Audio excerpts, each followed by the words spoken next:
Hello hi. അപ്പോൾ വൈകുന്നേരമായപ്പോൾ ആദ്യക്കുട്ടിയുടെ ഓട്ടോൻ്റെ ശബ്ദം കേട്ടേ. അപ്പം ഞാൻ പുറത്ത് പോയിട്ടിരുന്നതാണ് കേട്ടോ. ആദ്യക്കുട്ടിയുടെ സ്കൂൾ അടുത്തായതുകൊണ്ട് തന്നെ നേരത്തെ എത്തിക്കുകയുള്ളൂ കേട്ടോ. ഒരു 3:30ക്കൊക്കെ സ്കൂൾ വിട്ട് കഴിഞ്ഞാൽ 3:45 അവൻ എത്തിക്കുകയുള്ളൂ കേട്ടോ. ഓരോ വർത്തമാനം പറഞ്ഞിട്ട് ഇങ്ങനെ വരുവാണ്. അല്ലെങ്കിൽ ഞാൻ താഴെ പോണതാണ് കേട്ടോ വിളിക്കാൻ വേണ്ടിയിട്ട്.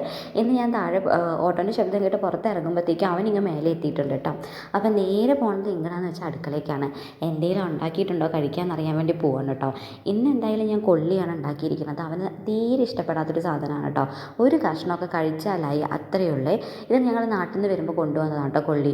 അപ്പോൾ ഇനിയും വെച്ച് വെച്ച് ചിലപ്പോൾ ചീത്തയായി പോകും. അതുകൊണ്ട് ഞാൻ വിചാരിച്ചു ഇന്ന് തന്നെ ഉണ്ടാക്കാമെന്ന് വിചാരിച്ച് വൈകുന്നേരം ഞാനത് ഉണ്ടാക്കി വെച്ചിട്ടുണ്ട് കേട്ടോ. അപ്പോൾ അവന് അത്ര ഇഷ്ടമൊന്നുമല്ല, പക്ഷെ ദോശമാവ് ഇരിപ്പുണ്ട്.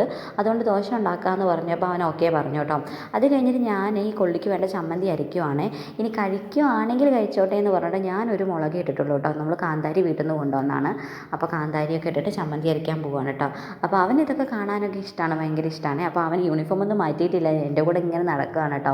പെട്ടെന്നൊന്നും പറഞ്ഞാൽ ചെയ്യില്ല. അപ്പോൾ ഇനി കുറച്ച് കഴിയണം കേട്ടോ മെല്ലെ ഒന്ന് ചെയ്യാൻ. അപ്പോൾ അവന് കഴിക്കാനുള്ള ദോശ ഉണ്ടാക്കി വെച്ചിട്ട് മേലെഴുകാൻ പോകാമെന്ന് പറഞ്ഞു. അങ്ങനെ അവൻ തന്നെ ദോശ ഉണ്ടാക്കുക കേട്ടോ. ചില സമയത്തൊക്കെ ഇങ്ങനെ ഓരോന്നും കുക്കിങ്ങിനൊക്കെ ഭയങ്കര ഇൻട്രസ്റ്റ് ആണ്. അപ്പോൾ അത് ദോശ ഉണ്ടാക്കിക്കൊണ്ടിരിക്കുകയാണ്. ഞാൻ അപ്പോഴത്തേക്കും ചമ്മന്തിയൊക്കെ റെഡിയാക്കി കുറച്ച് വെളിച്ചെണ്ണയൊക്കെ തൂവി കൊടുത്തിട്ടുണ്ട് കേട്ടോ. അപ്പോൾ അവൻ ആ ദോശയും കൊണ്ട് പോയിട്ടുണ്ട്. ഞാൻ കൊള്ളിയും ചമ്മന്തിയും കൂടിയിട്ട് കഴിക്കട്ടെ. അപ്പോൾ ഇത്രയുള്ള ഇന്നത്തെ വീഡിയോ. എല്ലാവരും ഒന്ന് സബ്സ്ക്രൈബ് ചെയ്ത് സപ്പോർട്ട് ചെയ്യണേ. Okay, bye.